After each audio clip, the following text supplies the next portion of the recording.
Evening and welcome to the program. Tonight, many questions remain unanswered in the murder of 14-year-old Kwekwe Mwandaza in Kwale last month. The clues remain scanty even as her family and human rights activists launch a campaign for justice. Is there really hope for justice for Kwekwe? KTN's Ferdinand Omondi reports from Mombasa.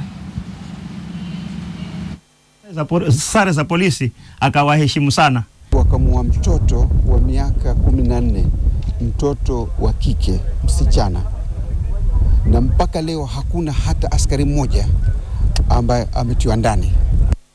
From the moment the news broke that 14-year-old Kwekwe Mwandaza had died, allegedly at the hands of the police, it became apparent that police service was never going to accept responsibility. Initial statements painted the young girl as a vicious attacker who had wanted to harm police officers. Even the cause of her death was registered as cardiac arrest, even though her brains had been blown out. The shooter probably never anticipated that the gunshots that went off in the dead of night, far away from civilization somewhere in the rural lands of Kwale County, would reverberate to this day. Was this a case of self-defense or a brazen act of extrajudicial killing carried out by an officer detailed to enforce the law? A damning second post-mortem and the evidence KTN found on the ground points to a different direction from what the police told the country.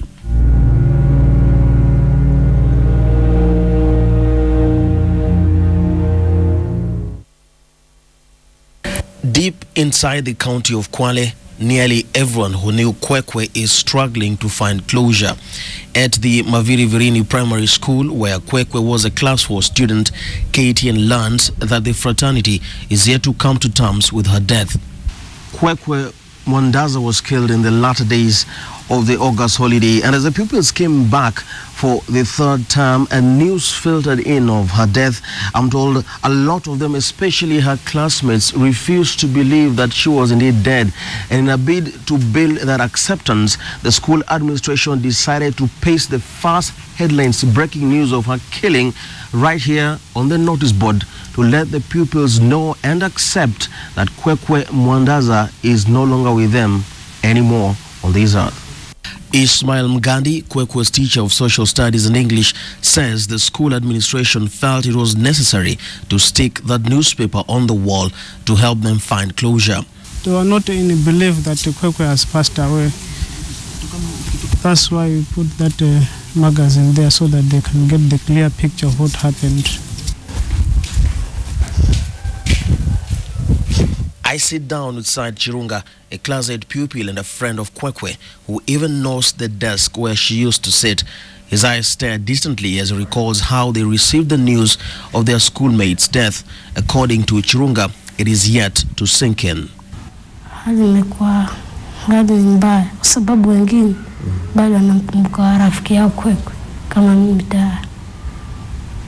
Neither the pupils nor the teaching fraternity is buying into the story of the panga she allegedly wielded. On the contrary, it appears some of the young children here are now growing up with a not so positive image of Kenya's police service. So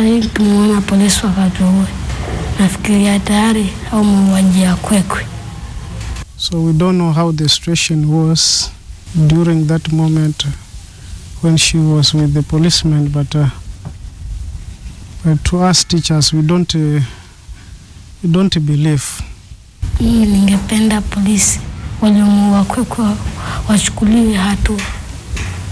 August 21st, 2014, time around 2 a.m. 8 policemen ram into the home of a man they describe as wanted. Instead, they find 3 children aged 14, 10, and 7. When they leave, they carry away the body of the eldest girl, leaving behind pieces of her brain and bullet holes that would eventually expose what really took place here. But the ensuing confusion forces the High Court in Mombasa to approve an exhumation and a second post-mortem examination, which proves beyond doubt that Kwekwe Mwandaza died from the shooting. KTN made the trip to Mawe, where the incident occurred, to piece together the clashing details and establish the circumstances that led to Kwekwe's death. Here we find Dalmas Madau, an uncle of the deceased, who leads us inside the house where it all happened.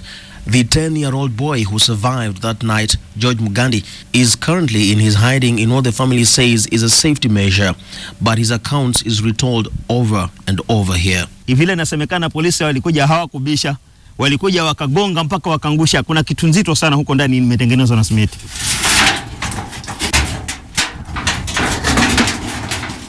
Wakapiga mpaka ikaanguka. Walipoanguka wakaingia. Sasa Kwekwe inasemekana alikuwa amesimama hapa hivi akiwapisha mlango waingie, akiwaambia karibuni kama kuna mjomba basi, lakini mjomba ndani hayuko. Unaona?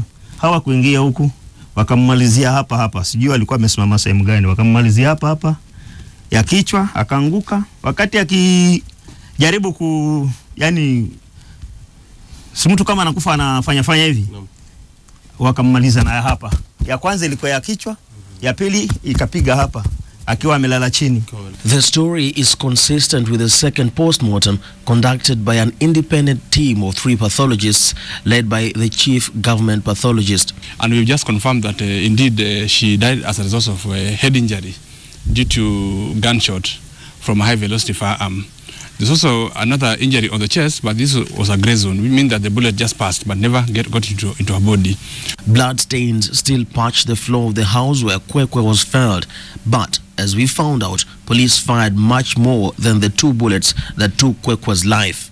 Inasemekana kabla hajampiga walitupatia gas. Alafu walipomaliza Kwekwe hapa ndio wakatupa marisasi huku. Mabati hiyo ni tundu ya risasi. Yeah. Hiyo ni tundu ya risasi. Hiyo na hiyo. Haya, ile mwenzangu Dickson aliokota ganda hapa. Iliokota ganda moja, shimo la chini, alafu na tembe chini. Hapa ni mimi ndio nilichokora sana mpaka ndani. Sikupata kitu. Lakini hapa niliokota ganda, hapa nikokota ganda. Alafu Dickson akokota ile risasi yenyewe hapa chini.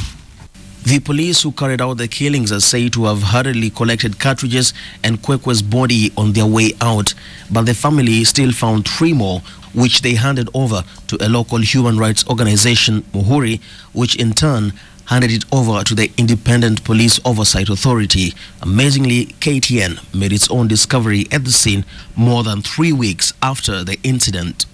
After listening to the story, we've been looking around the house for any other clues, and you will not believe what I have just discovered that even the family did not see.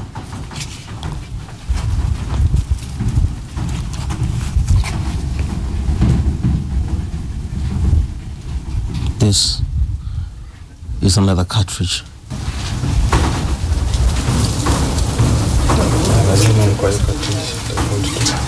Ferdinand, Omondi, KTN, Nunguni, Kinango.